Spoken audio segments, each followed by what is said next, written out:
All right. Hello, we're delighted to be here again. I'm Ari. And I'm Sora, and we would like to present ConnectUs. As the pandemic continues, the need for education in Indonesia increases, and so ConnectUs can be a valuable solution. ConnectUs is a peer-to-peer app focused on academic success through gamification and peer learning. Our services include features such as the opportunity to have peer class sessions, webinar live streams, and more. ConnectUs is going to solve three problems. One is lack of education in Indonesia. The second problem is the difficulty in socializing during the pandemic. The third problem is student loneliness. All these problems can be traced back to two root causes: limited access to resources and decreased social interactions. We have taken a survey, and the answers have stated that this is an issue faced by all students. ConnectUs can help solve these root causes. As it is an app, it can be accessed by both smartphones and computers. The number of smartphones has been increasing in Indonesia. This means many students in Indonesia who are currently underprivileged can now access extra help from peers and experts. We focus on one simple mission: to create a safe online environment where peers can socialize and learn from one another. ConnectUs offers a variety of features that are not seen in our competitors. These features include paid and free webinars, a forum for students to ask questions, one-on-one sessions, and a social room. These are all taught by using gamification learning and peer learning.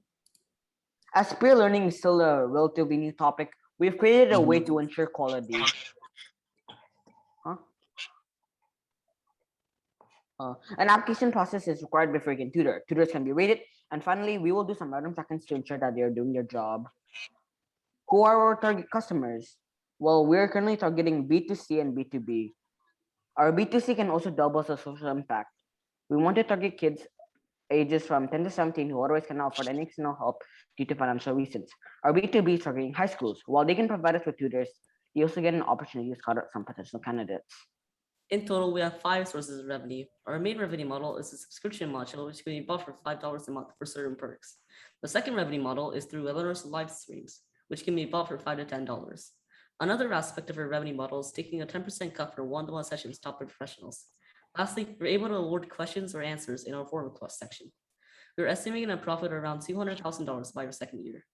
In 2016, research has shown that the online tutoring market will exponentially increase by 2027. This is not even accounting for the pandemic. APAC has been affected the most. Now it is currently the fastest growing tutoring market in the world. For this reason, we first plan to launch in Indonesia and go global from there. ConnectUs has many features that are unseen in our competitors. Companies like Khan Academy, Uranguru, Chegg, and Brainly all have similar features, but we are focusing on a big difference, being peer learning instead of peer-teacher learning. These selected student tutors will make it a more engaging experience for our users. We want to promote peer learning in combination with gamification learning. By investing in ConnectUs, we can solve these problems in the best way. Thank you. Also very much on time. Very much appreciate that. Pretty much bang on 3 minutes. Really appreciate that. All right, judges, I'll open it up to you. Does anyone have any questions for these two young entrepreneurs?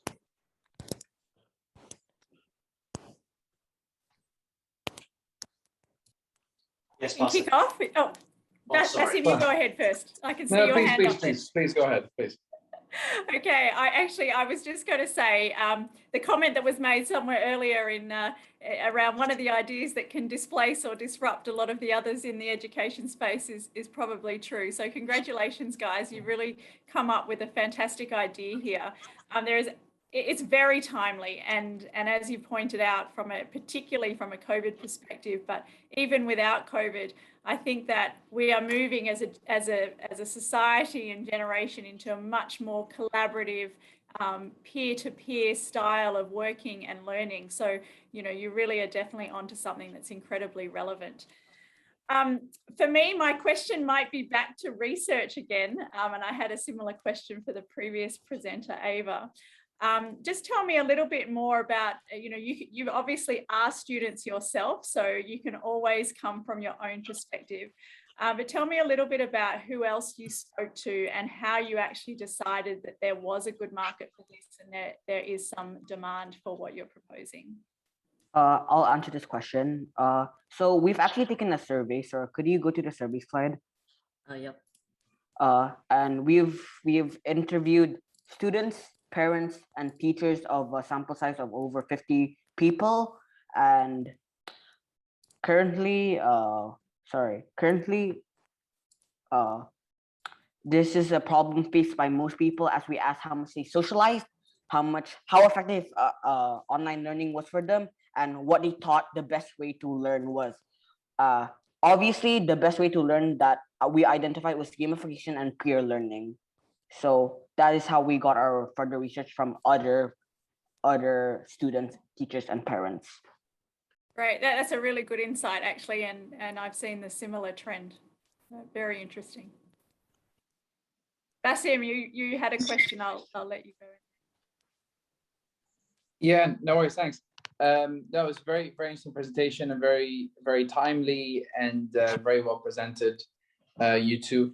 I just had a question. I mean, how would you market yourselves as being different, or how would you make clear how you're different from just a sort of a tutoring platform? I mean, how are you going to sort of communicate your brand as being different than just a platform where you can connect with tutors? I mean, is there any way you're going to sort of make clear that message to potential users?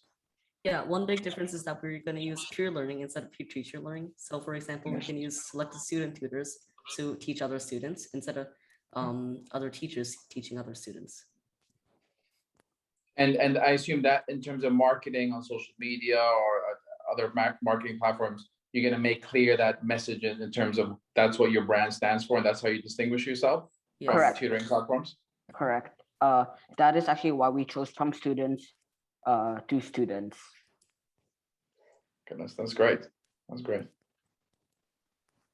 And in terms of your revenue streams, I mean, which revenue stream do you think will be more dominant, or will have the sort of will be more I would say it would be your main focus, or would be sort of your expected focus?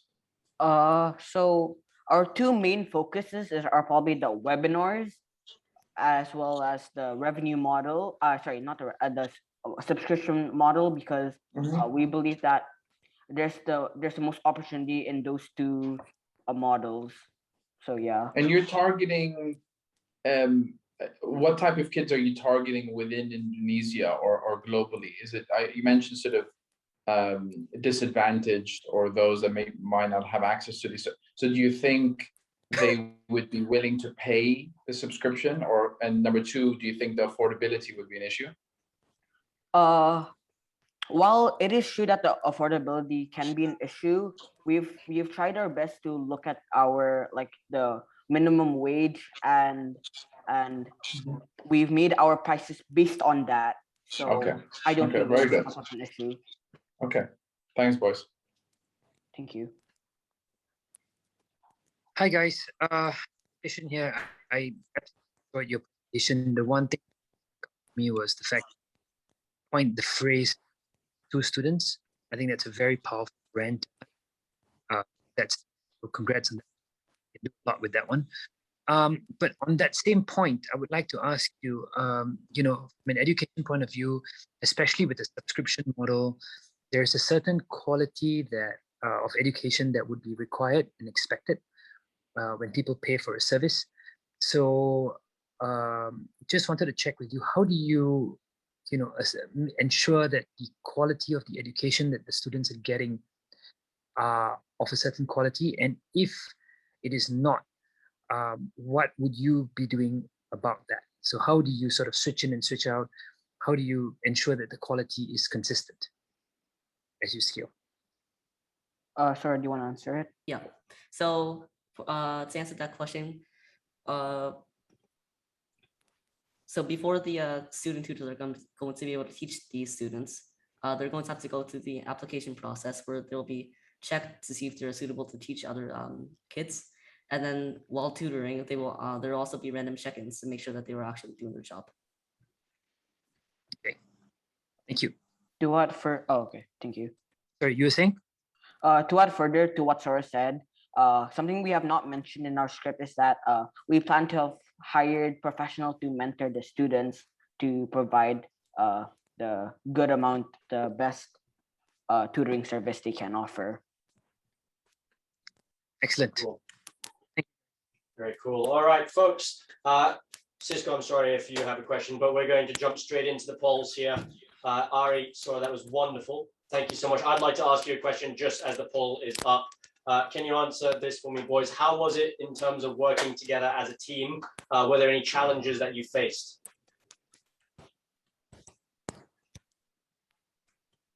Well, it's it's honestly pretty good. You have some drawbacks, but you also have some benefits. You can split the work, but at the same time, you need to do other stuff. But honestly, working with Sora was a pretty good decision because, I mean, it's an irony because we're emphasizing peer-to-peer learning and we're doing this together. So I think it was a good decision. I agree. Yeah.